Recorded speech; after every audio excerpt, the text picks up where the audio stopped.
Hi, it's Steffi from Steffi's Beads and Baubles, and I got a little bit of a different video for you today. Now, I will make this into an ornament, but right now I want to show you something else you can do when you're creating. Now, I had this strawberry cookie cutter, and I stamped out the shape of the strawberry, and then to stamp this out, I held the felt up, and then I pressed it in to get the imprints of these little lines as best I could. You can see they came out pretty good. There's the little imprints. And then what I did is I put this over the green. Gotta get it right because there's two sides. I think that's reversed. Put it on the green. Yeah, there you go. Put it on the red, and then I did great big giant stitches to hold it on, which you can see a few of those big stitches just throughout the piece. I just went from section to section just to hold that down, which I do whenever I layer felt. I always do that.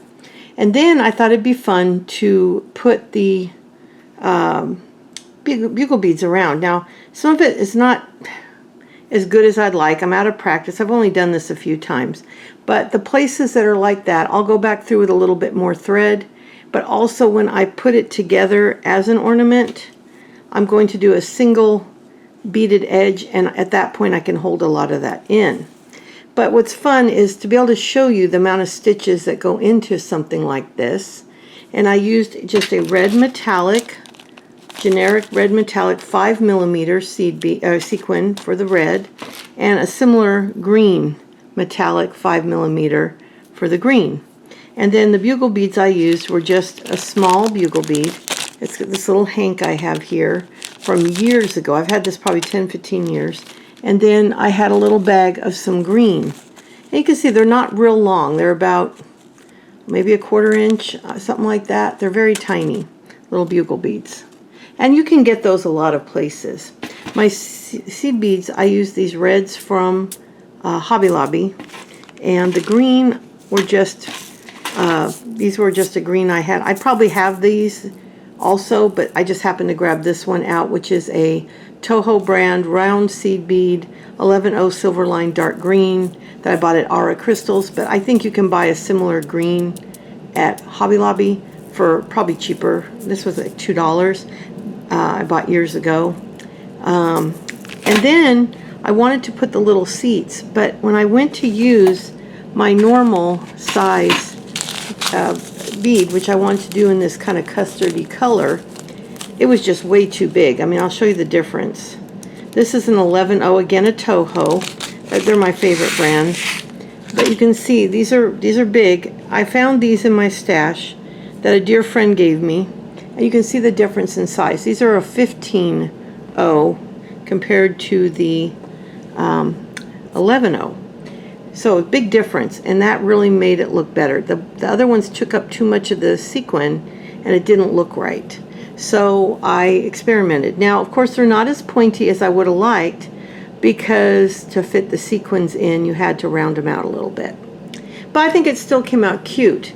But you could make these little appliques if you wanted to, but you could not put this on a piece of clothing because this red felt would run. If you were going to do that, I'd get something that you could stitch on that would be safe for clothing, and make sure all your sequins also, because I don't know if these are,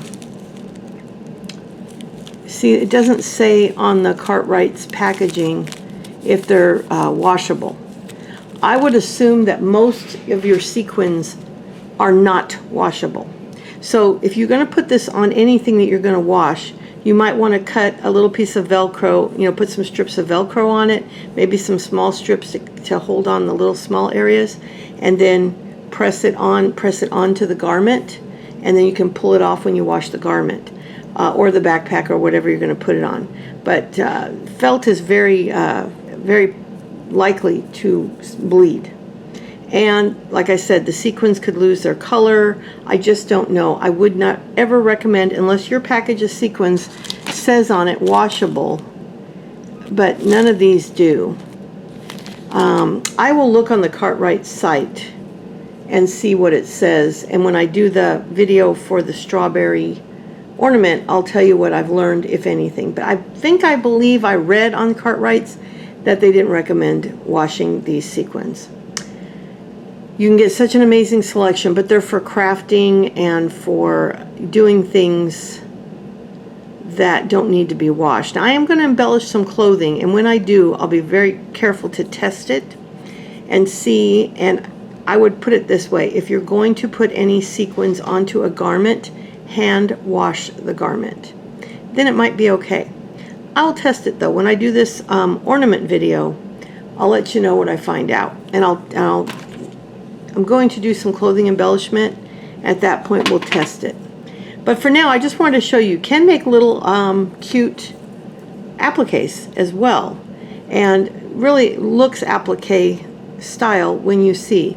And the way I put the bugle beads on is I would start wherever I'm going to start. I'd put 2 bugle beads onto the thread, then I'd go through the edge and then come back up and go back through the second one, add another one, go down, back up through that last one, and just keep adding and going back. And then when I got to the end, I went back through the whole line. Same with this, but for some reason it just didn't help this particular space. So I may put another little thread in this section here before I do the edging, because it's just not wanting to behave.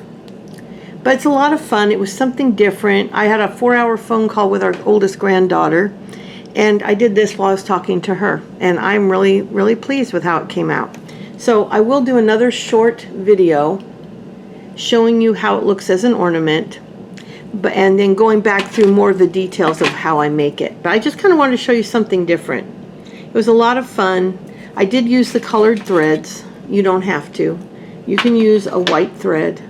It's perfectly fine. But since I have all the colors, I decided, since it was pretty much blocked, I'm doing all the red at one time, doing all the green, it would be okay to do the colors. Now, if you're switching colors constantly, like let's say a candy cane ornament, you're going to have to pick a thread and go with it. But because that would be crazy to change the thread that many times.